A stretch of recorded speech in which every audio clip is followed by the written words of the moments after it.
Alvíceras. Muito bem, hoje dando continuidade à nossa aula do livro de Henrique Dominique Gardel, Introdução à Filosofia de Santo Tomás de Aquino. Hoje veremos o capítulo intitulado Formação do Conhecimento Intelectual. Formação do Conhecimento Intelectual. Muito bem, vamos então à leitura comentada. Introdução. A inteligência humana, potência espiritual, tem por objeto a acuidade das coisas sensíveis. Entre esses dois termos, há clara diferença de nível noético, o que pode levar no funcionamento de nossa faculdade superior a uma certa complicação. Então, pausa para comentário. Quando ele diz assim, a inteligência humana, potência espiritual, nós já temos que entender que ele está aqui, claro, falando de tomíssimo, da teologia, da filosofia tomistas, que tem como premissa que a inteligência encontrada, manifesta nos entes, deriva da inteligência personificada, que é Deus. Então, a inteligência humana, potência espiritual, ou seja, é algo que está colocado no ser humano como uma possibilidade, como algo que pode vir a se manifestar, se e quando provocado, ok? Então, a inteligência humana, ela está potencialmente contida no ser humano e ela pode se manifestar ou não, a depender do momento, a depender da situação. Mas sempre ela precisa de um par, ela precisa de um correspondente que possa fazer um par com ela no processo. Ou seja, a toda potência corresponde uma ação, a todo paciente corresponde um agente. Então, a potência espiritual, a potência cognitiva do homem, ela, para ser manifestada, ela precisa de um objeto, ou seja, esse binômio, a potência que está em nós, em nosso intelecto, e o objeto alvo dessa inteligência, precisam se unir para que o conhecimento apareça. Por quê? É simples. Se você diz assim, conhecimento de quê? É a primeira pergunta. Segunda pergunta, quem conhece? Então, o que é conhecido? Primeira pergunta. E segunda pergunta, quem conhece? Não há conhecimento sem o que conhece e o que é conhecido. Aí ele continua, entre esses dois termos há clara diferença de nível noético. Noesis, em grego, vai designar justamente esse conhecimento, essa epistemologia, essa dinâmica do conhecimento das causas. Então, entre esses dois termos, há clara diferença de nível noético, ou seja, de nível da gênese, do conhecimento mais profundo e orgânico à coisa, o que pode levar no funcionamento de nossa faculdade superior a uma certa complicação. Aí ele continua, para proceder com ordem, consideraremos sucessivamente o intelecto agente e a abstração do inteligível, o intelecto possível e a recepção da espécies. Então, o intelecto agente é justamente você quando está investindo a sua inteligência para o conhecimento de alguma coisa, um conceito abstrato ou um objeto, lendo um manual, participando de uma conversa, pesquisando alguma coisa, olhando para alguma coisa e com seus olhos identificando alguma coisa que com a qual você está se deparando, qualquer coisa, em qualquer momento, o tempo inteiro, no seu dia a dia, você é o intelecto agente. Você é um ser racional e intelectual, e o seu intelecto, ele é justamente quem age em direção à coisa que você quer conhecer. Muito bem, aí ele diz assim, e a abstração do inteligível. Essa abstração do inteligível é justamente o processo desencadeado pelo seu intelecto agente para ou com o propósito de conhecer.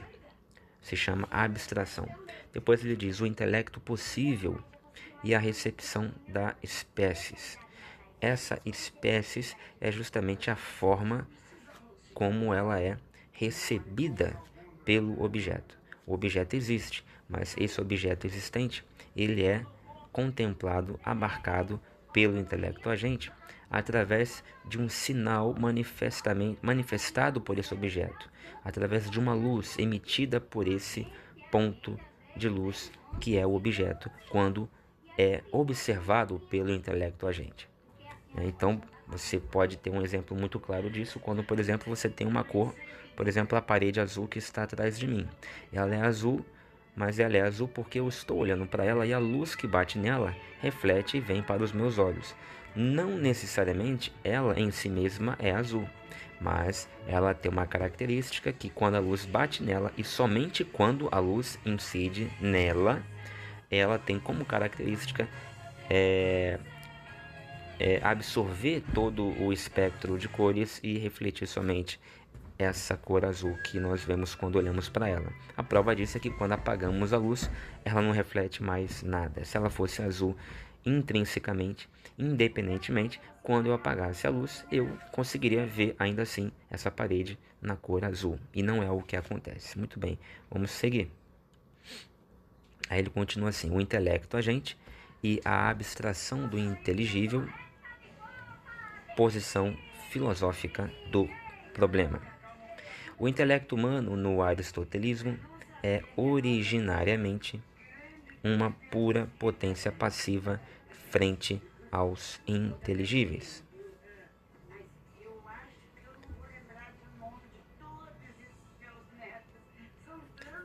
Vamos lá. O intelecto humano no aristotelismo é originariamente uma pura potência passiva frente aos inteligíveis. Não há formas ou ideias inatas, diferentemente de Platão. É preciso, pois, para que entre em atividade esse intelecto humano, receber seu objeto. Então, diferentemente de Platão, que para ele o intelecto humano estava jazendo no mundo das ideias e de forma independente da gente. É o mundo das ideias, né? Onde elas existem por si mesmas, independentemente de você pensar nelas ou não, independentemente do seu raciocínio, do seu esforço racional ou não. Então, para Aristóteles é justamente diferente. Não há formas ou ideias inatas. É preciso, pois, para que entre em atividade tal intelecto humano, receber seu objeto. De onde este poderia vir? Não pode ser de um inundo transcendente de ideias separadas. Isso aqui tá errado, isso aqui não é inundo, é mundo, tá? Isso aqui foi mal digitalizado. Não pode ser de um mundo transcendente de ideias separadas ou de inteligências superiores. Ou seja, ele está criticando aqui Platão. Uma tal hipótese não é verdadeiramente fundada e vai contra a experiência. Resta que nossas ideias procedam do conhecimento sensível, que nós sentimos pelos órgãos do sentido, pelos estímulos sensórios. Mas aqui surge a dificuldade precedentemente evocada. Como objetos materiais poderão imprimir-se em uma faculdade puramente espiritual? Como objetos materiais poderão imprimir-se em uma faculdade puramente espiritual? No caso da percepção sensível, explica-se que tais objetos pudessem ser recebidos, pois que os sentidos, pelos seus órgãos, estão em continuidade com o mundo dos corpos. Mas para a inteligência, uma tal dependência face a realidades de um grau inferior parece inaceitável. Em poucas palavras, as coisas materiais são inteligíveis só em potência.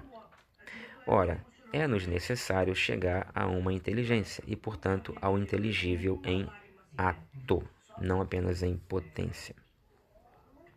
A solução deste problema já se deixa entrever. A atuação do inteligível não poderia ser, no sensível, realização do próprio espírito?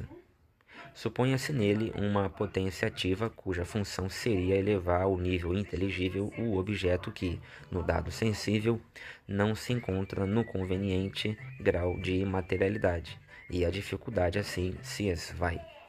Então, a saída é essa que eu vou repetir.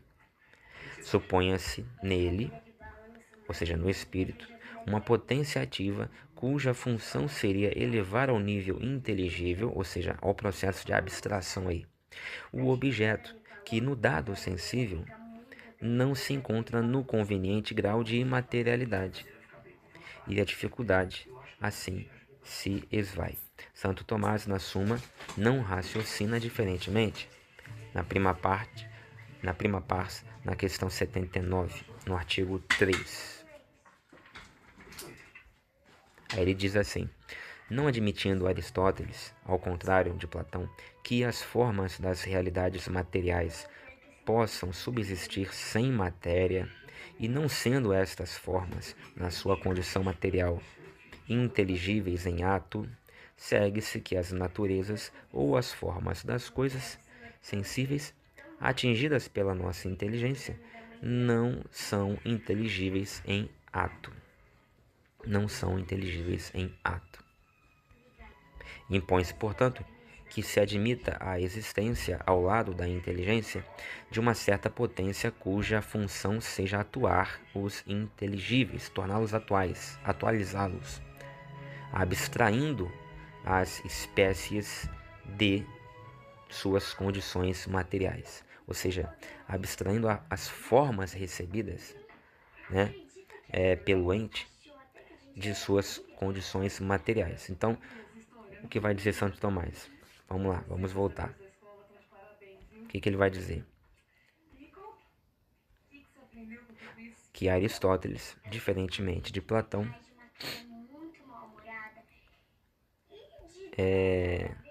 ele vai dizer assim: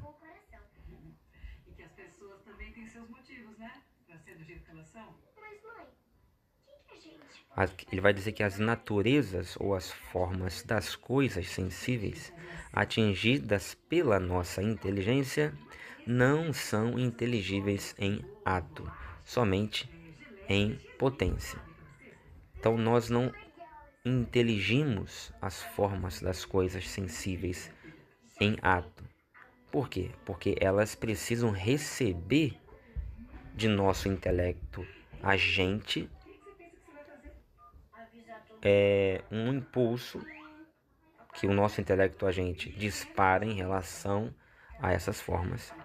E para ser capaz de ser abarcada, alvejada, essa é a palavra, pelo nosso intelecto agente, essas formas precisam ter essa potência, ou seja, ser capazes de serem capazes de ser alvejadas por esse intelecto agente. Por isso que o conhecimento dessas coisas requer uma dinâmica de paciência, ou seja, de poder receber, né, esse impulso que sai de nosso intelecto agente em direção a elas. Então, para eu conhecer a cor da parede que está atrás de mim, eu preciso olhar para ela e a luz que reflete nela entrar pelos meus olhos, pela minha retina, e eu enxergar a cor azul. Mas a parede, por si, por seu turno, por sua vez, também precisa ser capaz de ser olhada por mim.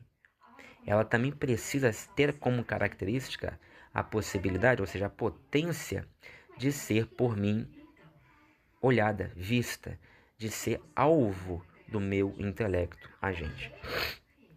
Então, essa capacidade, essa característica de ser alvejada, de poder ser alvejada, objeto do meu intelecto, Santo Tomás vai chamar de espécies.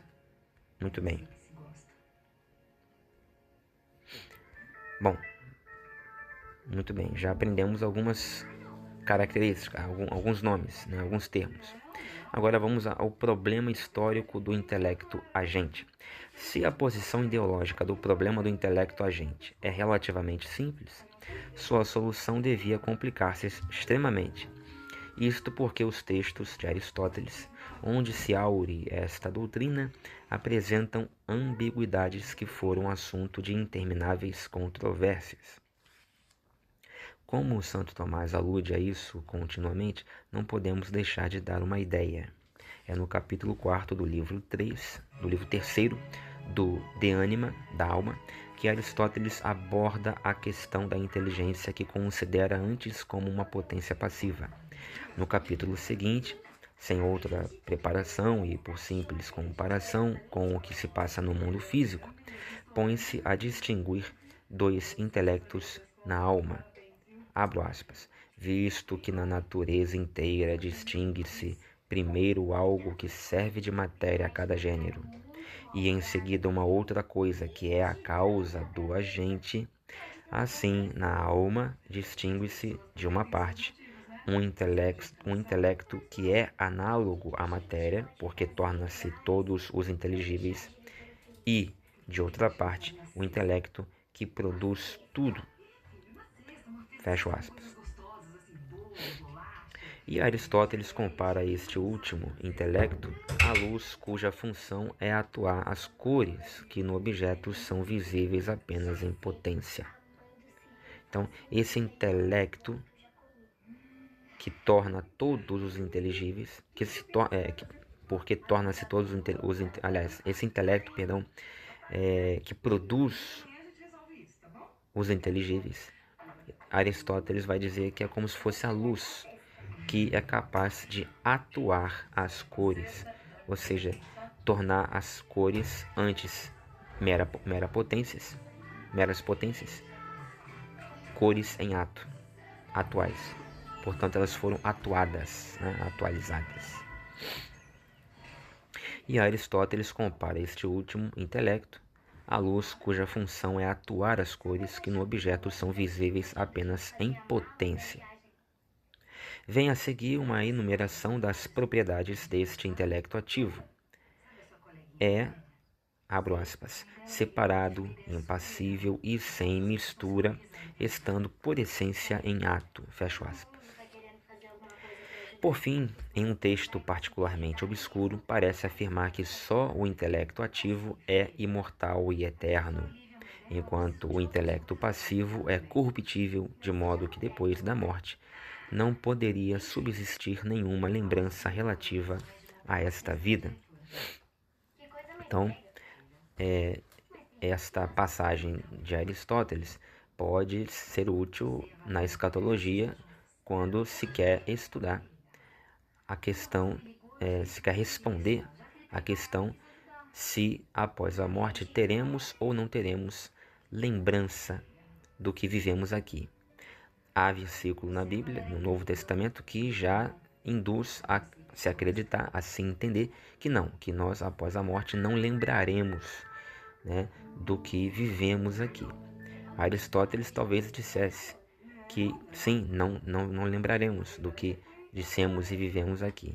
Por conta disso, vou repetir, por fim, em um texto particularmente obscuro, parece afirmar que só o intelecto ativo é imortal e eterno, enquanto o intelecto passivo é corruptível, de modo que depois da morte não poderia subsistir nenhuma lembrança relativa a esta vida, porque o intelecto passivo ele já se teria desfeito, se teria evanecido, porque somente aquilo que está no intelecto ativo é imortal e eterno. E o nosso intelecto ativo, ou seja, a nossa sabedoria, a nossa racionalidade, foi criada por Deus, que é o intelecto dos intelectos, o intelecto ativo dos intelectos ativos.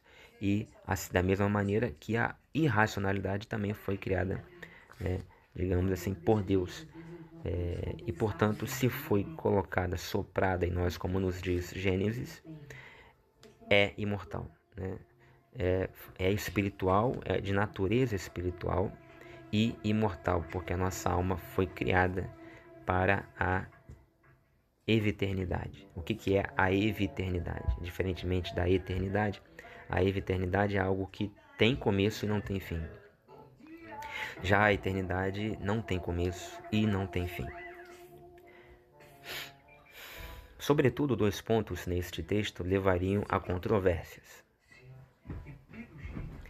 Em que sentido o intelecto agente pode ser chamado separado? somente como uma potência espiritual multiplicada segundo os indivíduos e subsistente em cada um deles?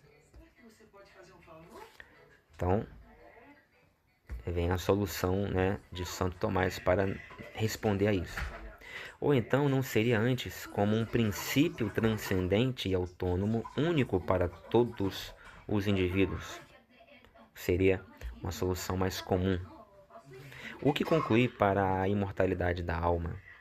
Se o intelecto passivo, em particular, é corruptível e o intelecto agente transcendente e único, não se deverá reconhecer que não há imortalidade individual? Solução, no caso, esta de Alexandre de Afrodísias e de Averroes também. Então, de novo, solução de Santo Tomás. Qual é? Qual é a solução de Santo Tomás? A pergunta é: em que sentido o intelecto agente pode ser chamado separado? Em que sentido o intelecto agente pode ser chamado separado? Aí Santo Tomás: como uma potência espiritual multiplicada segundo os indivíduos e subsistente em cada um deles. Ou seja, uma potência individual, aliás, uma potência espiritual que existe em cada indivíduo. Essa potência espiritual é o chamado intelecto agente separado do intelecto paciente, vamos dizer assim, que tem como origem Deus, que é soprado, esse intelecto é soprado em nós. Já falei sobre isso. Alguns outros filósofos vão dizer não é bem assim. O intelecto agente, ele é separado porque é um princípio transcendente e autônomo, único para todos os indivíduos. Então, é um pouco parecido, mas não é igual à solução de Santo Tomás. E o Alexandre de Afrodisia, se não me engano, né? Afrodísias e o Averroes vão dizer o que? Nenhum nem outro. Na verdade, eles vão falando nem propriamente do intelecto agente, mas mais propriamente da imortalidade da alma. Eles vão dizer que se o intelecto passivo, em particular, é corruptível e o intelecto agente transcendente, como falamos agora há pouco, não se deverá reconhecer, aliás, se deverá reconhecer que não há imortalidade individual, só há imortalidade, digamos assim, coletiva. Isso vai impactar na imortalidade de cada alma. E aí então a única coisa que seria imortal seria o intelecto transcendente, o próprio Deus. Nós então, em último caso, derivando, fazendo uma inferência como derivação de tudo isso que se diz que Alexandre de Afrodísias e Averroes defendem, como inferência final, não há imortalidade da alma. Então veja que está aqui em discussão por inferência, por derivação do assunto principal, acabamos por culminar, né, por vir parar no debate famoso e antigo da imortalidade ou não da nossa alma. Acrescentemos que o problema complica-se mais ainda pela concepção de que se tinha do intelecto possível, corruptível para uns e incorruptível para outros. E, nesta última hipótese de ser incorruptível, separado ou não. A tese do intelecto agente separado aparece entre os comentadores antigos de Aristóteles, como Alexandre de Afrodísias, do século II, que distinguia um intelecto material, provavelmente corruptível, um intelecto como hábitos, determinando o precedente, e um intelecto agente imaterial, separado, apresentando todos os caracteres da divindade. Então, esse hábitos, para Alexandre de Afrodísias, era o intelecto material, corruptível, provavelmente, ele não deixa claro. Então, esse intelecto material, ele seria o hábitos.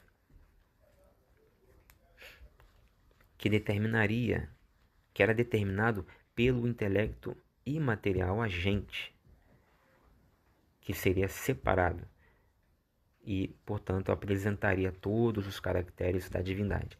Então, para Alexandre de Afrodísias, o ser humano, né, vamos dizer assim, ele teria dois tipos de intelecto, né? Eu digo ser humano porque nesse ponto do debate, Alexandre de Afrodísias estava debatendo justamente sobre essa imortalidade da alma. Então, para Alexandre de Afrodísias, o ser humano ele teria dois tipos de intelecto, um passivo e um ativo.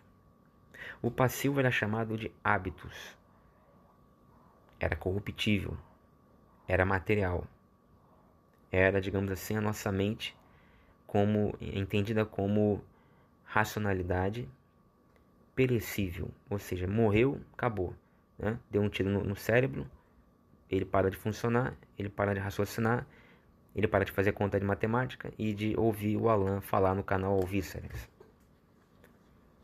Material. E o outro intelecto, este de base espiritual, de origem espiritual e material, e portanto separado mesmo, ou seja, você mata o sujeito, ele deixa de fazer essas coisas como andar, falar, comer, pensar, ver o Alan falar no canal Alvíceras, mas como o intelecto incorruptível e separado de base espiritual, ele não está preso ao primeiro intelecto passivo e perecível, então continua a existir uma vida após a morte. E o que vive não é o que sobra, o que continua a viver não é o intelecto material, o hábitos, e sim o intelecto imaterial, sustentado pela divindade, que volta para ela. E aí, neste sentido, haveria sim, há uma saída sim para se aceitar a vida após a morte, a imortalidade de alguma coisa, que seria, para Alexandre de Afrodísias, o intelecto agente imaterial. Nós chamamos isto de alma. Nós chamamos de alma, os cristãos. Os peripatéticos árabes, Alfarabi, Avicena, Averroes, com os quais Santo Tomás tratará particularmente, são em seu conjunto pela separação real do intelecto agente e por sua transcendência face aos indivíduos. Em Avicena, este intelecto aparecerá na concepção hierárquica que ele tem das inteligências, como a inteligência inferior do sistema, da qual emanam, ao mesmo tempo, as formas das coisas materiais e, nas almas, os princípios do conhecimento que estas têm das coisas materiais. Notemos que Santo Tomás se baterá principalmente contra o averroísmo, que, por sua concepção de um intelecto possível separado, comprometia ao máximo a imortalidade da alma. Isso aí a gente viu bem claramente aqui, né? Não precisaria nem explicar. Você vê de cara, pelo que se conhece aqui dos ensinamentos de Alexandre de Afrodísias e também de Avicena, de Averroes, aliás, que Santo Tomás de Aquino vai se opor a isto em sua Suma Teológica. Número 4. Natureza do intelecto agente. Em oposição à maioria destes comentadores, Santo Tomás afirma claramente que o intelecto agente é em cada alma humana algo de real, este aliquid anime. Ele afirma isso lá na Prima Pars, na questão 79, no artigo 4. As razões sobre as quais se funda para falar assim são, ao mesmo tempo, muito simples e perfeitamente pertinentes. Com efeito, conforme uma lei bastante geral, as causas universais e transcendentes só agem com o concurso de princípios próprios aos seres particulares. Então eu vou ler esta parte porque é muito importante. Com efeito, conforme uma lei bastante geral, preste atenção, as causas universais e transcendentes só agem com o concurso concurso de princípios próprios aos seres particulares. Então você tem algo que é universal, que depende do concurso de algo que é particular, e faz esse binômio que vai desembocar no nosso conhecimento da coisa. O conhecimento precisa desse binômio, do universal e do particular. Não há conhecimento sem a conjugação do universal e do particular. Porque você, quando conhece as coisas, você quando conhece alguma coisa, você, sem exceção, você conceitua aquela coisa, mesmo que você não formule o conceito daquela coisa que você acaba de conhecer. O seu cérebro, o seu intelecto agente, mesmo que você não perceba, ele conceituou aquilo. Por quê? Porque você não pode dizer que conhece alguma coisa sem que você saiba conceituar aquela coisa, mesmo que sem saber traduzir em palavras. Mas a sua mente aprendeu o que é aquela coisa porque ela conceituou aquela coisa. Ora, aí vem a dificuldade, não respondida por Aristóteles. Porque para se conceituar alguma coisa, você só consegue conceituar de maneira universal. As coisas, os conceitos, aliás, das coisas são universais. Todo conceito é um conceito universal. Porém, paradoxalmente, os conceitos universais, para serem apreendidos, eles precisam existir, incidir somente em seres, em entes particulares. É um paradoxo, é uma dificuldade que Aristóteles não responde. Todo conceito universal incide sobre seres particulares, sobre entes particulares. Então, as razões sobre as quais se funda para falar assim são ao mesmo tempo muito simples e perfeitamente pertinentes. Com efeito, conforme uma lei bastante geral, as causas universais e transcendentes só agem com o concurso de princípios próprios aos seres particulares. O intelecto agente transcendente, se existir um, para nós cristãos, ele existe, é Deus. O intelecto agente transcendente requererá, portanto, a cooperação de uma potência derivada pertencendo a cada alma, ou seja, o nosso intelecto particular.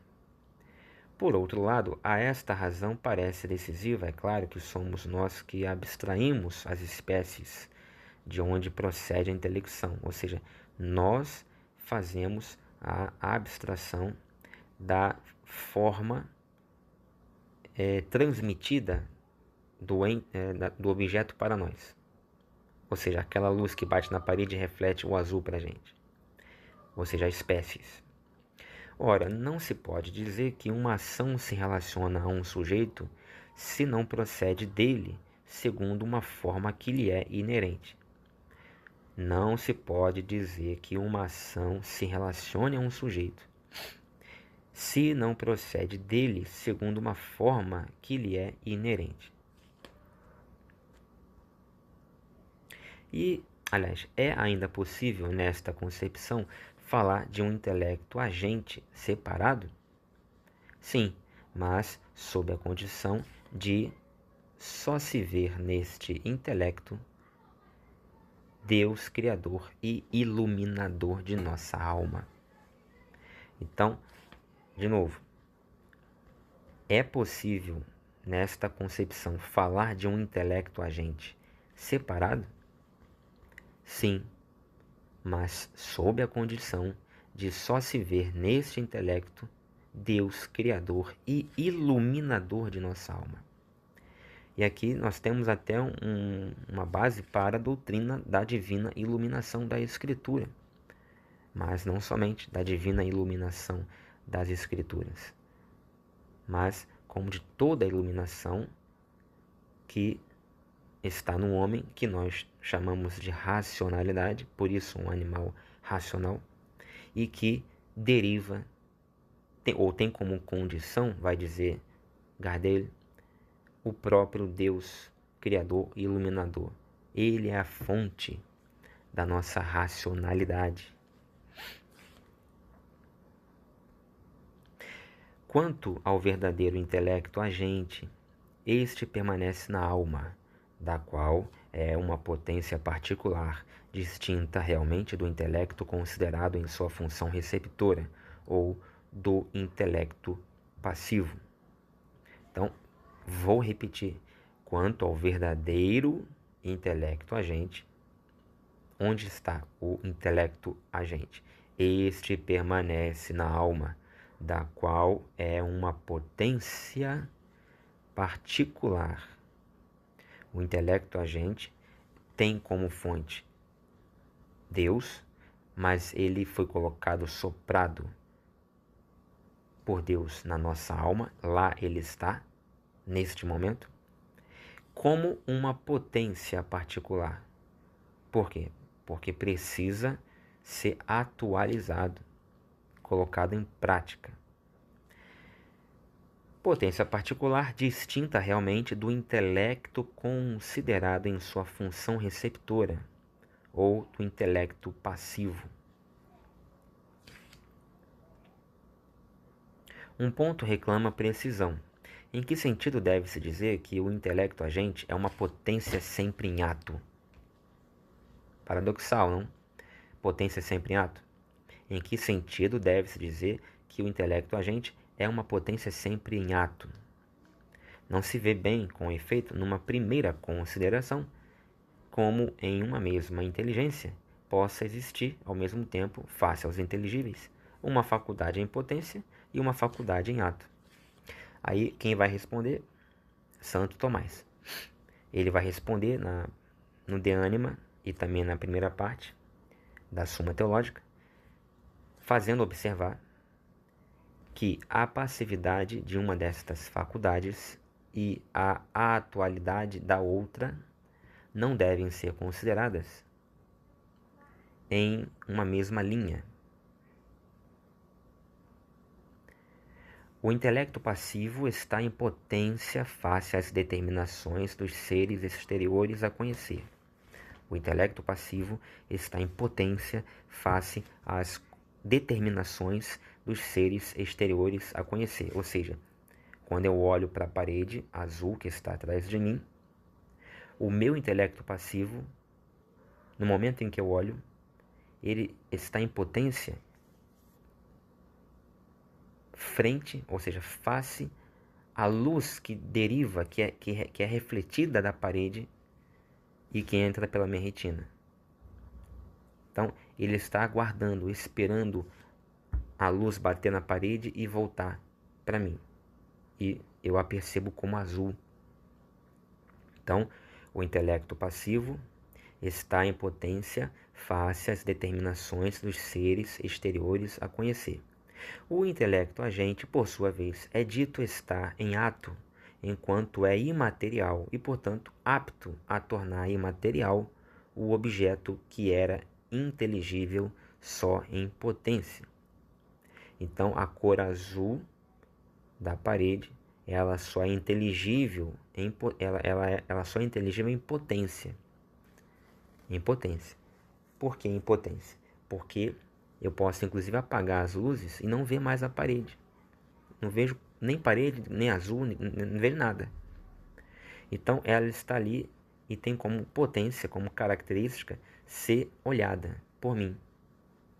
E aí quando eu olho aquela parede e ela então, o azul dela é atualizado na minha visão.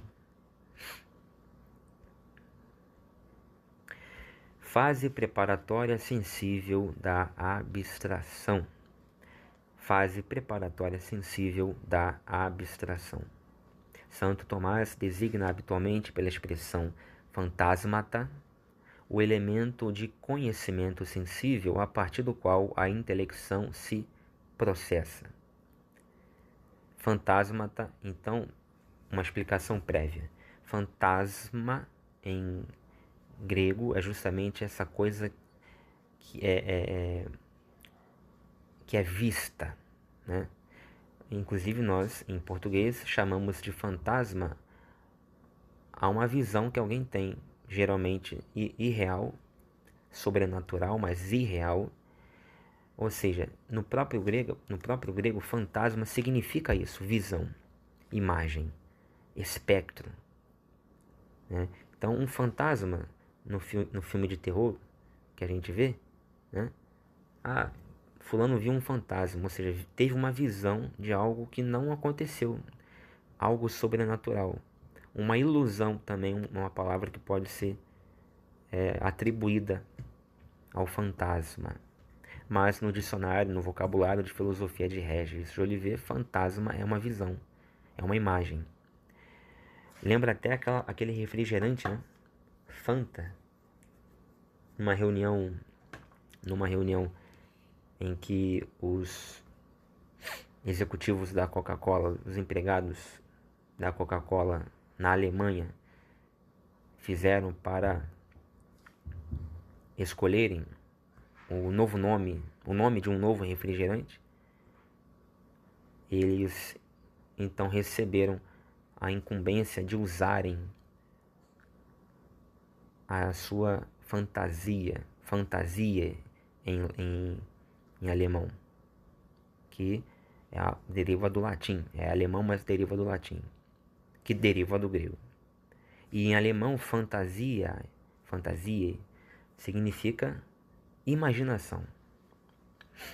Então, o fantasma, ele é fruto da nossa imaginação, na origem do termo. Então, Santo Tomás designa habitualmente pela expressão fantasmata o elemento de conhecimento sensível a partir do qual a intelecção se processa. Então, a nossa intelecção, para Santo Tomás de Aquino, ela se processa a partir dessa imagem, dessa visão da coisa. E quando eu digo visão, não necessariamente é o conhecimento que entra pelos olhos. Já falei sobre isso, que em grego há 3 palavras para visão: oftalmos, se não me engano, blepos, blepo. A ablepsia é a cegueira, pode ser parcial ou total. O abléptico é o cego.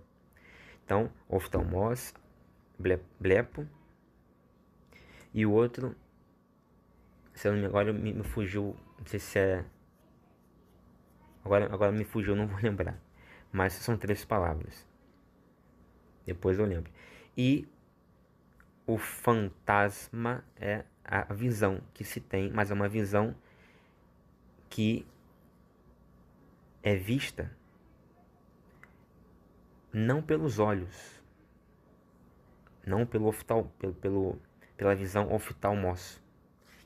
oftálmica, mas pela visão do cérebro, não dos olhos, mas do cérebro. É essa palavra, essa visão que me fugiu agora, cujo nome agora me fugiu. Muito bem, então quando eu digo que vi alguma coisa, eu realmente estou dizendo que eu olhei para aquela coisa e enxerguei. Eu tive as sensações oftálmicas daquela coisa. Mas muitas vezes eu digo que, querendo dizer que tomei conhecimento de alguma coisa, eu uso o verbo ver. Mas eu não vi com os olhos aquela coisa, eu conheci aquela coisa, né? Então, muitas vezes eu digo que sei de alguma coisa que... Quer ver uma frase? Eu poderia dar alguns exemplos aqui, mas eu teria que fazer um esforço de raciocínio. Eu não preparei isto para falar agora, então eu teria que fazer um esforço de raciocínio para tomar mais tempo aqui e ficaria chato. Mas para resumir, quando eu digo assim, vou ver o seu áudio. Você viu o áudio que eu te mandei? Não, vou ver. Mas, a rigor, você não vê áudios. Você ouve áudios. Mas por que então a gente pergunta, você viu o áudio que eu te mandei? E a pessoa ainda responde, vou ver. Porque ela não vai ver, ela vai conhecer. Ela vai ouvir. E ao ouvir, tomar conhecimento. Então, Santo Tomás, ele vai usar essa expressão fantasmata e vai designar habitualmente por essa expressão o elemento de conhecimento sensível a partir do qual a intelecção se processa. E esse elemento de conhecimento sensível a partir do qual a intelecção se processa é um elemento que embasa um conhecimento através dos sentidos como um todo, não somente o sentido da visão, especificamente aquele sentido ou da visão, mas os outros, o tato, o paladar, e com foco especial na intelecção, ou seja, no sentido da inteligência que está no nosso, nós dizemos, né, no nosso cérebro, mas que nós estamos aprendendo aqui, que é um processo, a inteligência é um processo que tem um elemento que nos é dado espiritualmente, que tem como origem Deus, que é o intelecto separado, intelecto, agente separado, e um outro elemento que é o nosso intelecto individual. Então, a inteligência, repetindo, a inteligência é aquilo que possui, é um processo, uma dinâmica, a inteligência é uma dinâmica, é um processo que possui um intelecto transcendente, que é separado, independente, e um intelecto individual. O intelecto transcendente, ele é imorrível, imperecível, incorruptível. E o intelecto individual, ele é corruptível, ele é morrível, ele morre. É o nosso, é o que está em nós e não tem como causa o espírito. É material. Psicologicamente, os fantasmata podem ser considerados como imagens, mas sob a condição de se precisar que o conjunto dos sentidos externos e internos contribui para a sua formação. Também não devem ser considerados como simples reproduções das sensações, mas como a resultante de toda uma elaboração muito complexa.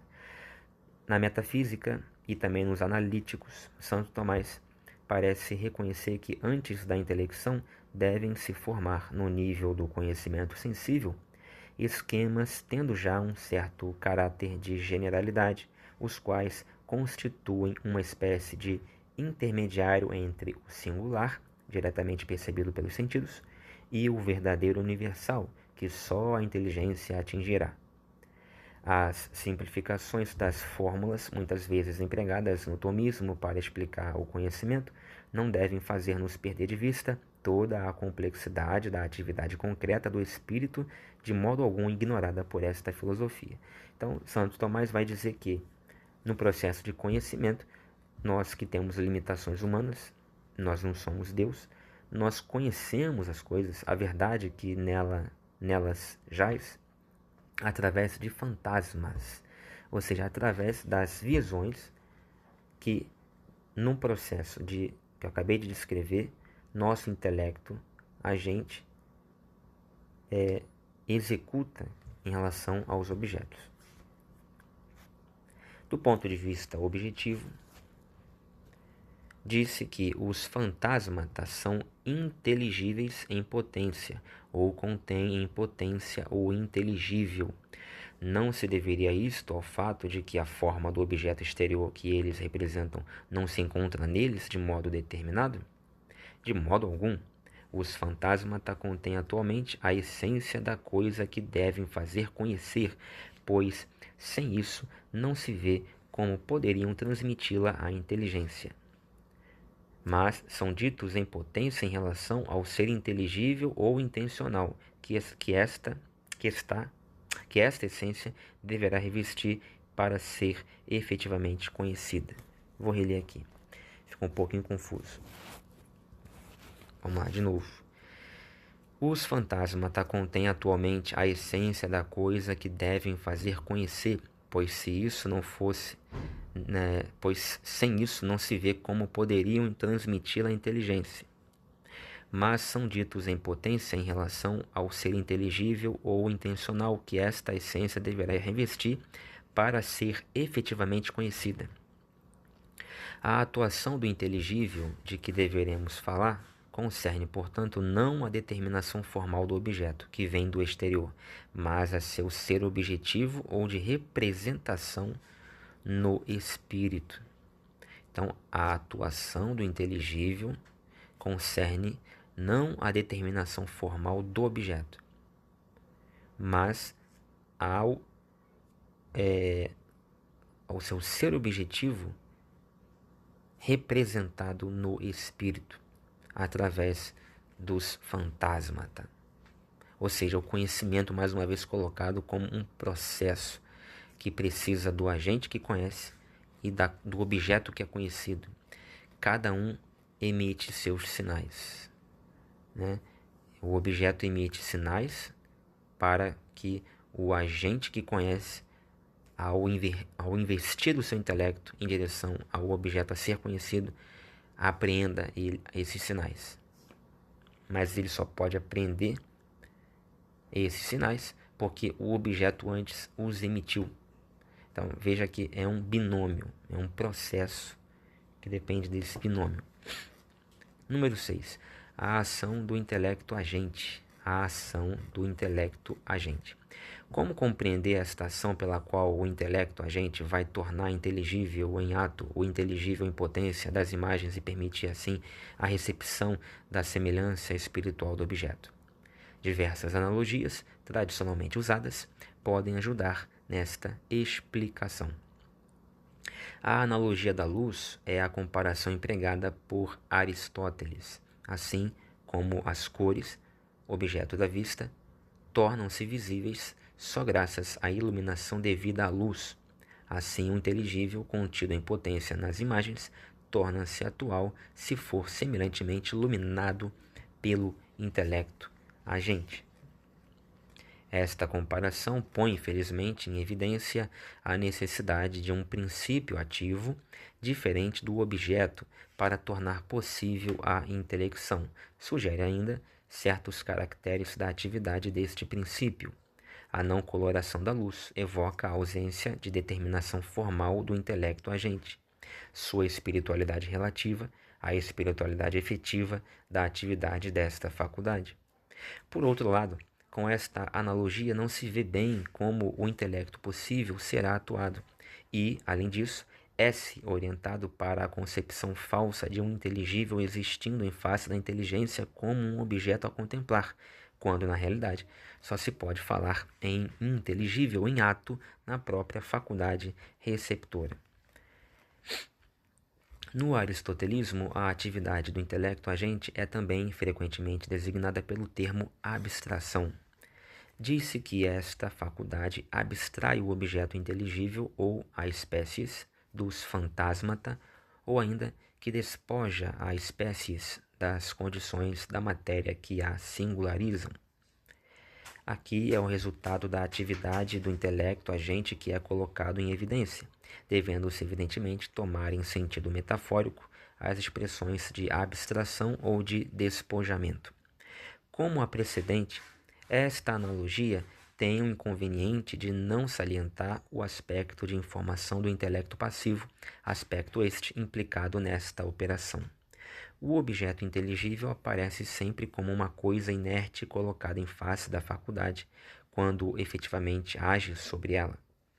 Como, pois, conceber esta causalidade? Antes de tudo, é manifesto que, isoladamente considerados, nem o intelecto agente, que é formalmente indeterminado, nem o fantasma, que na ordem inteligível existe somente em potência, podem agir sobre o intelecto possível. É requerido o concurso dos dois elementos. Novamente, é requerido o concurso dos dois elementos. A este respeito, foram propostas duas explicações. O fantasma interviria na impressão das espécies a título de causa material e o intelecto agente exerceria uma espécie de causalidade formal. Este modo de representar as coisas tem, entre outros inconvenientes, o de sugerir sem razão que o fantasma é, nesta atividade, o sujeito, quando na realidade é antes o intelecto possível que desempenha este papel. Parece preferível considerar aqui o fantasma, como o faz João de Santo Tomás, como uma causa instrumental elevada pela ação do intelecto agente, causa principal. Portanto, né, então ele fala isso lá no curso de filosofia da alma, e também no... ele fala isso no seu curso de filosofia da alma. E, bom, o que acontece? Então, João de Santo Tomás, ele vai dizer que o fantasma seria uma causa instrumental elevada pela ação do intelecto agente, que seria uma causa principal. Um e outro fatores agindo, cada um guarda em sua linha, sua ação determinadora. O fantasma na ordem da essência, o intelecto agente na ordem do ser inteligível, sendo as duas ações hierarquicamente organizadas. Santo Tomás sugere esta interpretação da verdade, né, de veritate, na questão 10, e outras também. Eis o texto mais formal, aí abrindo aspas para Santo Tomás no De Veritate. Na recepção pelo intelecto possível das espécies das coisas tiradas dos fantasmata, estes desempenham o papel de agente instrumental e secundário, enquanto o intelecto agente é o agente principal e primeiro. O resultado desta atividade no intelecto possível leva, em consequência, a marca de um e de outro e não a de um dos dois elementos somente. O intelecto possível recebe, pois, as formas como inteligíveis em ato em virtude do intelecto agente e como semelhanças determinadas das coisas em razão do conhecimento dos fantasmas. E assim, as formas inteligíveis em ato não existem por si, nem na imaginação, nem no intelecto agente, mas somente no intelecto possível. Então, aqui Kant, Immanuel Kant e outros que tais vão dizer que as coisas só existem, né, na imaginação, só são percebidas daquele jeito no nosso intelecto possível, né, dentro da nossa capacidade de enxergar, então de conhecer. Então as coisas que nós conhecemos não são, na verdade, daquele jeito que que as conhecemos, né? Por quê? Porque existe o filtro da nossa limitação cognitiva, que é capaz de aprender, de conceber aquelas coisas daquele jeito, daquela maneira, com aquelas características.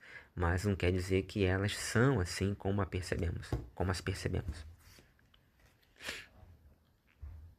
Notar-se-á que o precedente processo não é, em seu momento essencial, de modo algum consciente. Percebemos as imagens e, no fim, captamos o inteligível, mas a explicação da passagem da primeira para a segunda dá-se somente a posteriori, perfeitamente legítima, aliás. Comparado ao processo semelhante da formação da representação sensível, aparece a abstração intelectual como mais ativa do lado do espírito, pois a elevação ao nível do ser inteligível é obra do espírito.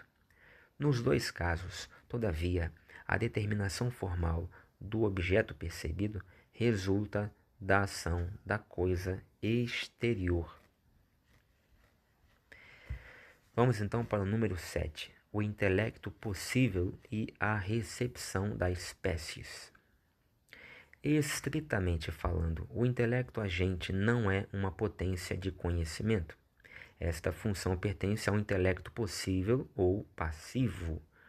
Veremos, sucessivamente, que esta faculdade está em pura potência face aos inteligíveis, que para passar a ato deve preliminarmente ser informada pelas espécies. Em seguida, será precisado o papel exato que esta última entidade desempenha no ato intelectual, e, por fim, a relação que tem com as coisas exteriores. Número 8. O intelecto possível é uma potência passiva.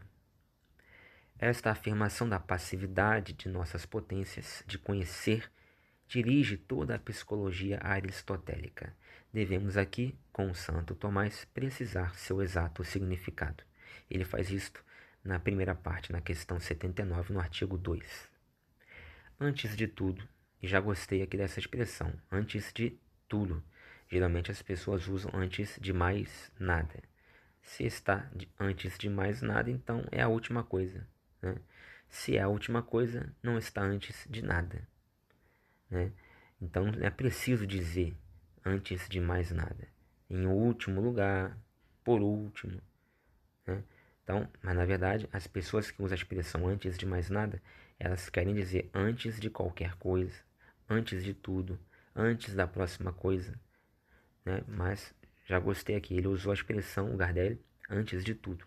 Antes de tudo, no caso da inteligência, esta ligação encontra-se fundada no objeto mesmo desta faculdade, o objeto da inteligência. Este, com efeito, é o ser universal. Quem é o objeto da inteligência? O ser universal. Se, portanto, a inteligência estivesse preliminarmente atuada, e sendo o ser universal infinito, seguir-se-ia que a inteligência seria infinita. Ora, só a inteligência divina possui esta qualidade de ser infinita. Mas o que pode exatamente significar para uma inteligência, que é ser espiritual, o fato de padecer? Santo Tomás, no artigo citado, explica cuidadosamente que a passividade de que se trata não comporta de modo algum no sujeito receptor qualquer deteriorização ou ablação de qualquer propriedade natural.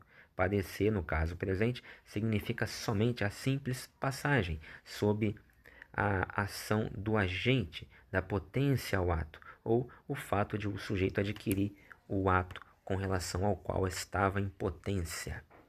É só uma passagem, uma mudança, né? Pessa, em hebraico, significa passagem, né? Esse êxodo, né? essa refeição que eles faziam, que os judeus faziam e fazem, da Pessa, da Páscoa, né? Então, essa paixão, a paixão de Cristo é essa caminhada que ele fez na via dolorosa, né? Carregando a cruz. É essa paixão, esse deslocamento, né? Não necessariamente sempre físico, geográfico, mas uma mudança de situação, de estado também.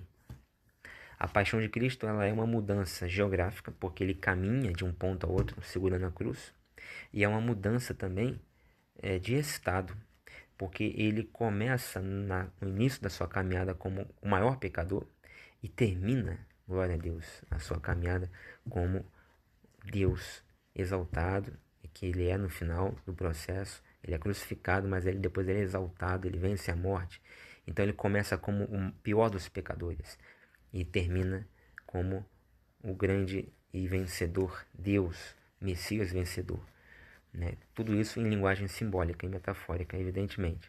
Agora, para a teologia cristã é fato, é lido como fato que, de fato, Jesus, ele nunca foi pecador e sempre, nunca deixou de ser Deus incorrupto.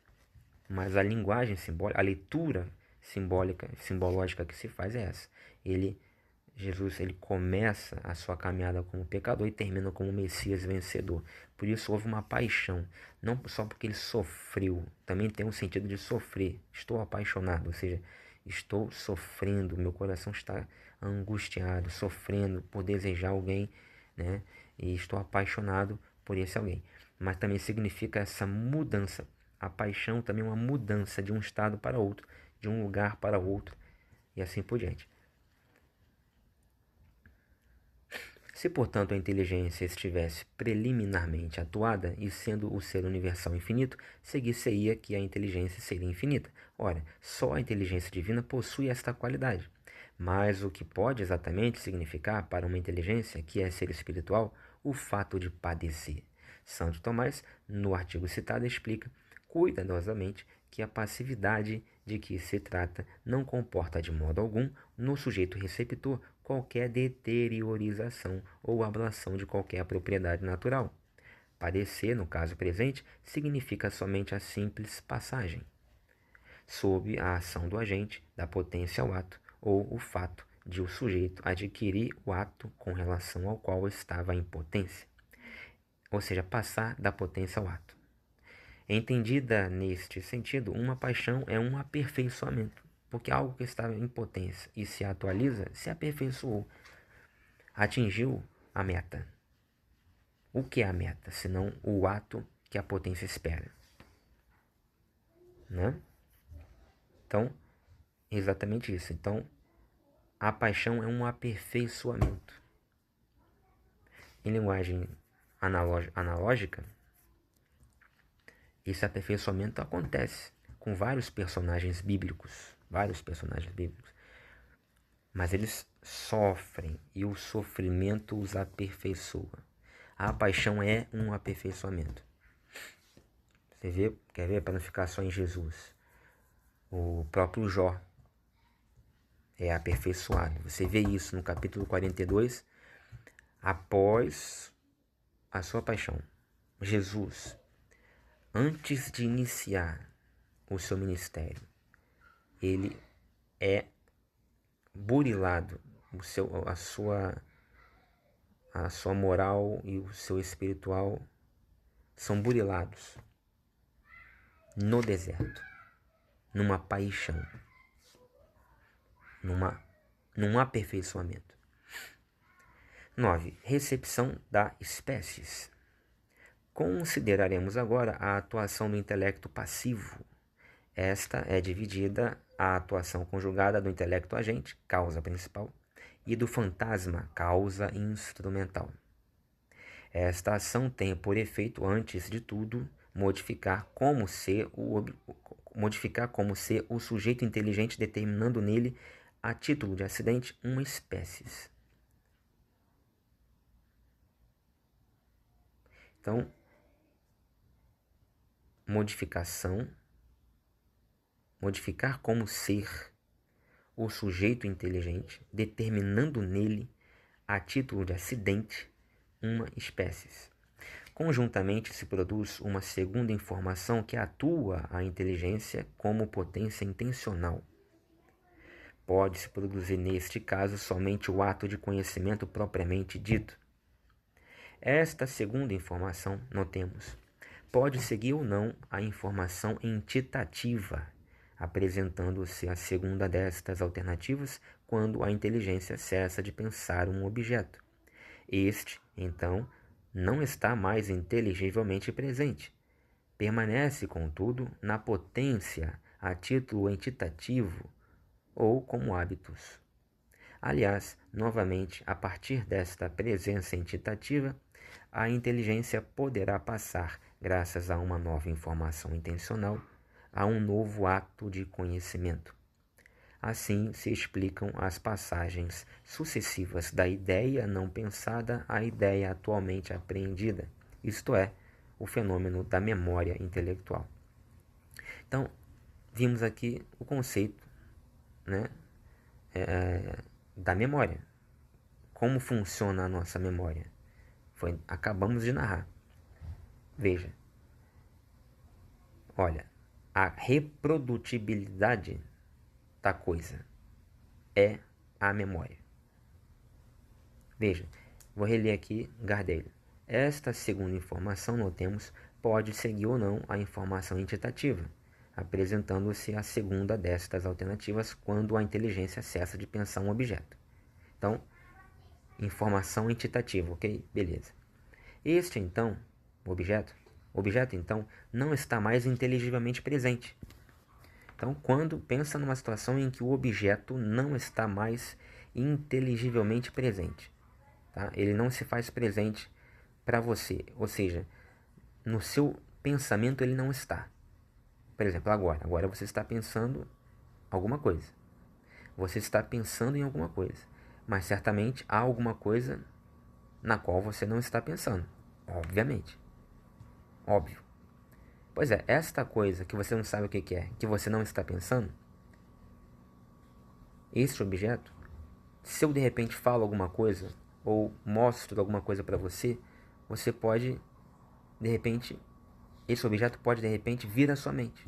Esse vir à sua mente é a atualização dessa informação entitativa que estava potencialmente guardada dentro da sua memória, dentro da sua cabeça, mas que não estava sendo atualizada. E só foi atualizada, ou seja, só foi tornada ato quando eu mostrei essa coisa para você, eu falei de alguma coisa para você e você então veio à sua cabeça isso que estava guardado.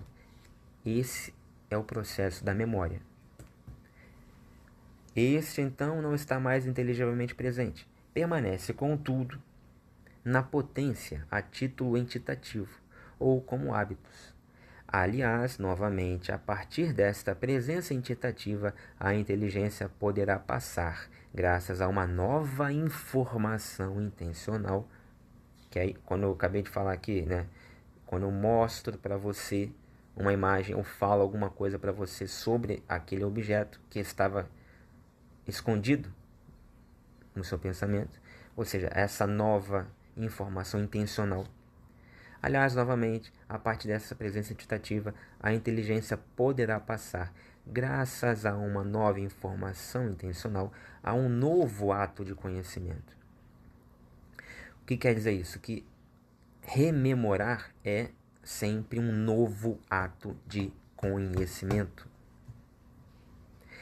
Rememorar alguma coisa é sempre reatualizar aquela coisa. Não é apenas lembrar da coisa. Ponto final. Quando eu lembro de alguma coisa, eu ressignifico aquela coisa. Eu reatualizo, eu trago de novo ao lume, ao ato, aquela coisa. E isso é sempre, sem exceção, uma nova informação intencional, que pode sempre ser ligeiramente diferente daquela informação anterior. Então, quando eu vejo uma fotografia, eu nunca revejo aquela fotografia da mesma maneira.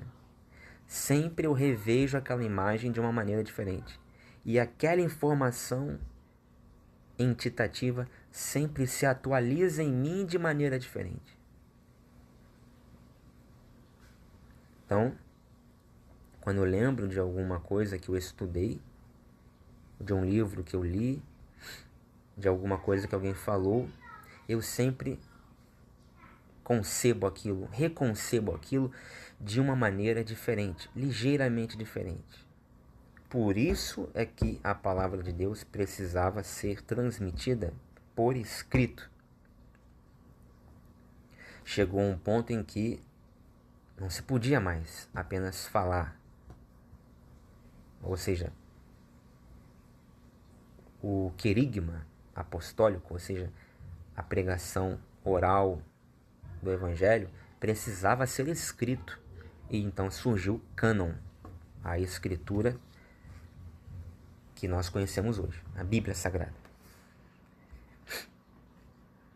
Assim se explicam as passagens sucessivas da ideia não pensada à ideia atualmente apreendida, isto é, o fenômeno da memória intelectual. Então, no processo de ensino, eu preciso resgatar do meu bojo de informações as informações que eu preciso passar para os meus alunos. Há um momento ali de seleção em que eu seleciono aquilo que eu vou passar, naturalmente excluindo aquilo que eu não vou passar. Esse processo de filtragem, a esse processo sucede o processo de retransmissão daquilo que eu aprendi. E no momento em que eu retransmito, eu estou rememorizando, relembrando e logo ressignificando, atualizando a informação. Ao fazer isso, se eu não me basear no texto científico, eu vou ensinar sempre e cada vez mais ligeiramente diferente. E isso pode acontecer que no final de anos eu esteja ensinando, achando que estou ensinando a mesma coisa, quando na verdade estou ensinando uma coisa bem diferente daquilo que eu ensinava no início, anos atrás. Por isso que existe uma coisa chamada livro didático e outra coisa chamada metodologia da pesquisa científica. Papel das espécies no ato intelectual. Portanto, uma vez informado, não é comunicado não, uma vez ganhado forma, o intelecto possível encontra-se pronto para passar a seu ato. Como vai este se produzir? Então, o intelecto possível já está informado. Agora ele precisa ser atualizado. E, por fim, o conhecimento parido pela atividade da faculdade enquanto está objetivamente determinada pelas espécies. Toda ação em seu princípio supõe, com efeito, uma potência e uma forma.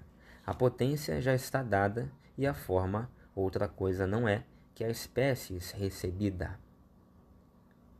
Então, estão assim realizadas as condições da atividade cognitiva. Do que acaba de ser dito, segue-se que a espécies, ou a forma do objeto recebida na inteligência, não é de modo algum o que é conhecido, quod cognoscitur, mas somente o que por meio do qual se conhece, quo cognoscitur. O que é diretamente atingido é o objeto, ou a coisa mesma. A espécies, só por uma atividade reflexiva, é captada no princípio do ato. De novo, e aqui Santo Tomás explica muito bem e com mais palavras na prima pars, na questão 85, artigo 2. De novo, do que acaba de ser dito, segue-se que a espécies, ou a forma do objeto recebida na inteligência, pensa numa forma do objeto recebida na inteligência. Vamos voltar de novo à parede azul que está atrás de mim. Qual é a forma do objeto chamado parede azul que está atrás de mim? É essa que você vê, a parede azul, que você olha e vê que está atrás de mim e que é azul. Essa é a forma. Então, a espécies de um objeto é a forma do objeto, mas é a forma do objeto recebida na minha inteligência, ou seja, com a luz acesa, a parede azul. Com a luz apagada, na minha inteligência, a forma da parede azul que está atrás de mim não é nem azul e nem está atrás de mim, porque não estou vendo. Eu não estou vendo. Então, uma coisa é a forma real do objeto que está atrás de mim. Outra coisa é a forma que meu intelecto, percebe, que a minha inteligência recebe. Essa última é a espécies. Então vamos lá. Do que acaba de ser dito, segue-se que a espécies, ou a forma do objeto recebida na inteligência, não é de modo algum o que é conhecido, quod cognoscitur, mas somente o que por meio do qual se conhece, quo cognoscitur. O que é diretamente atingido é o objeto ou a coisa mesma. A espécies, só por uma atividade reflexiva, é captada no princípio do ato. Então, uma coisa é o que é conhecido. A parede azul. Aliás, eu não sei. Não, nem azul, a parede.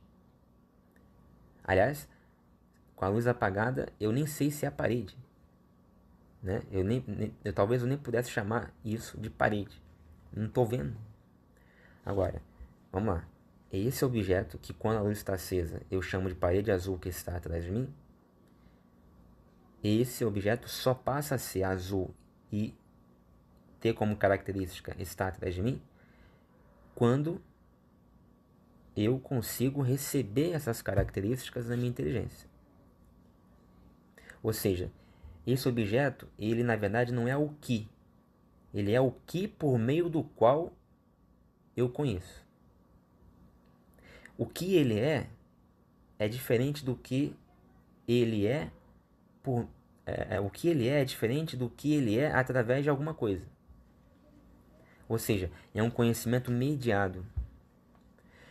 A parede que está atrás de mim, eu sei que é a parede e eu sei que é azul, porque dessa maneira sua espécie chegou até a minha inteligência. Mas ela pode chegar até a minha inteligência de outra maneira. Ela pode chegar, como eu acabei de dizer, sob a escuridão, ela pode chegar preta, porque tudo é preto na escuridão total, e não azul. Então ela deixa de ser o que ela era, o que aparentava ser, para ser outra coisa. Então é difícil, essa explicação é difícil, mas vamos reler. Do que acaba de ser dito, segue-se que a espécie ou a forma do objeto recebida na minha inteligência não é de modo algum o que é conhecido, mas o que por meio do qual se conhece. Então, a espécie da parede é o que por meio do qual eu conheço a parede. Eu conheço a parede através da característica de estar atrás de mim e ser azul. Ou, se eu botar a mão nela, ser dúctil, duro. Ou seja, as características, as sensações, as sensibilidades, as características sensíveis que a minha inteligência consegue captar. Então, isso é a espécie do objeto que eu chamo de parede. Mas será que ela é realmente assim? Depende. Se eu sou cego, eu não vou ver nada. Se está na escuridão, que apagamos a luz, eu não vou ver também que ela é azul e nem que está atrás de mim. Então, o objeto em si mesmo, ele não é intrinsecamente e necessariamente azul e nem está atrás de mim. O ponto de referência estar atrás de mim é relativo, porque eu coloquei como referência a minha posição geográfica e, portanto, tendo como ponto de referência a minha posição geográfica, a parede azul que está atrás de mim está atrás de mim. Mas se eu tomar como referência o que está atrás dessa parede, o quintal da minha casa, por exemplo, a parede azul está na frente do quintal da minha casa e não mais necessariamente atrás de mim. Tá? Então, são duas coisas diferentes. Uma coisa é o objeto nele mesmo, outra coisa é o objeto percebido. E Immanuel Kant vai explorar isso. Vai explorar isso de maneira brilhante. Claro que ele vai cometer erros. O que é diretamente atingido é o objeto, ou a coisa mesma, ou seja, a parede. A parede é atingida pelo meu intelecto. Mas eu não percebo a parede, ponto final. Eu percebo a parede como ela pode ser captada pelo meu intelecto. E como ela pode ser captada pelo meu intelecto? Nesse exato momento que eu estou com a luz acesa, ela é captada como azul e como estando atrás de mim. Então, o que é diretamente atingido é o objeto ou a coisa mesma. A espécie, essa percepção de ser azul e estar atrás de mim, que é relativa, porque eu posso apagar a luz e ela deixa de ser azul. Eu posso mudar o ponto de referência e adotar como ponto de referência o meu quintal que está atrás dela e ela deixa de estar atrás de mim para estar à frente desse meu quintal. E aí ela deixa, essa espécie muda. A espécie é relativa, o objeto não. Nele mesmo não. Então o que é diretamente atingido é o objeto, ou a coisa mesma. A espécie só por uma atividade reflexiva, relativizada, que é captada no princípio do ato. A espécie não é, pois, o objeto que efetivamente conhecemos. A espécie não é, pois, o objeto que efetivamente conhecemos. Segue-se daí que não tenha com ele nenhuma relação? De modo algum. Pelo contrário, sua função mesma é unir o objeto à inteligência ou tornar-lhe presente. Então, qual é a espécie de Deus? A sua palavra. Por quê? Nós não conseguimos conhecer a Deus. O nosso intelecto, assim como o nosso intelecto não consegue conhecer a parede que está atrás de mim, a parede azul que está atrás de mim, nela mesma, o nosso intelecto, o intelecto de vocês que estão olhando esse vídeo, só consegue conhecer a parede azul que está atrás de mim sob o efeito da luz. Da mesma maneira, nós só conseguimos conhecer a Deus sob o efeito da iluminação de sua palavra. Nós não conseguiríamos conhecer a Deus se não fosse através de sua espécie, ou seja, de sua forma cognoscível, de sua aparência cognoscitível, de sua palavra que ilumina o objeto, que é Deus, e o faz apetecível para nós. Se não fosse através da palavra de Deus, que não é só escrita, porque se só fosse escrita durante os primeiros 20 anos da era cristã, ninguém conheceria a Deus, não tinha a palavra escrita, era só o querigma, a pregação oral. Mas a palavra ilumina o intelecto. A palavra de Deus, falada e escrita, ilumina o intelecto humano e faz com que Deus seja conhecido pelo homem. Claro que também existe outro tipo de conhecer a Deus, né? Você pode conhecer a Deus com a própria palavra, a própria Bíblia vai dizer, você pode conhecer a Deus através da natureza, das coisas que ele fez, né? Per vestígia, vai dizer, para usar uma terminologia de Pomponazzi, né? Pietro Pomponazzi, se eu não me engano, acho que foi Pomponazzi. Ou seja, pelos vestígios. Você pode conhecer a Deus pelos seus vestígios também da natureza, pela sua obra criada. Mas voltando para cá. A espécie não é, pois, o objeto que efetivamente conhecemos. Segue-se daí que não tenha com ele nenhuma relação. Pelo contrário, sua função mesma é unir o objeto à inteligência ou tornar-lhe presente. Consegue isto porque é uma semelhança dele sendo-lhe semelhante. Pode substituí-lo em nosso espírito. Empédocles, com o seu conhecimento do semelhante pelo semelhante, está na origem desta concepção. Todavia, contrariamente ao que ele pensava, a semelhança em questão não deve ser entendida como uma reduplicação material, mas como uma reprodução de ordem objetiva, pois o modo de ser no espírito é diferente do modo de ser na realidade. Então você toma, por exemplo, a criação do homem, né, e da mulher. Quando Deus, segundo Gênesis, quando Deus cria o homem, a Bíblia diz que ele o faz à sua imagem e semelhança. Façamos o homem à nossa imagem e semelhança. Quando se diz que o homem é criado à imagem e semelhança de Deus, esse criar a semelhança de Deus não é criar a semelhança material de Deus. É uma reprodução, né, de ordem objetiva. De novo aqui usando as palavras de Gardel. Todavia, contrariamente ao que ele pensava, a semelhança em questão não deve ser entendida como uma reduplicação material. Então, criar o homem à nossa imagem e semelhança, como diz a palavra em Gênesis, não é reproduzir, reduplicar materialmente a divindade. Ou seja, vamos fazer a nós mesmos. Vamos nos fazer aqui, vamos nos reduplicar, como se fosse uma meiose, uma mitose de uma ameba. Não. Deus ele não fez um processo de reduplicação material quando ele disse, segundo Gênesis, façamos o homem à nossa imagem e semelhança. Mas uma reprodução de ordem objetiva, pois o modo de ser no espírito é diferente do modo de ser na realidade. É igualmente muito importante notar que a semelhança da coisa pode representá-la de modo mais ou menos perfeito. A inteligência humana, teremos ocasião de o repetir, não tem de início a intuição clara das essências.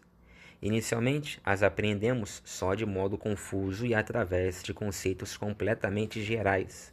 Por isso que nós não conseguimos apreender a essência divina e muitas essências, de muitas coisas. As semelhanças, por isso que o ser humano depende da linguagem analógica, da linguagem simbólica, da linguagem, dessa linguagem reprodutiva, né? Da reprodução. As semelhanças ou espécies primitivas apenas representam o objeto sob seus mais comuns aspectos. Será este precisamente o trabalho do espírito, o de determinar progressivamente este primeiro dado ainda muito indistinto. Muito bem, então terminamos o nosso capítulo, né? No próximo vídeo nós veremos a atividade da inteligência. Eu espero que você tenha gostado. Até o próximo vídeo, se Deus quiser.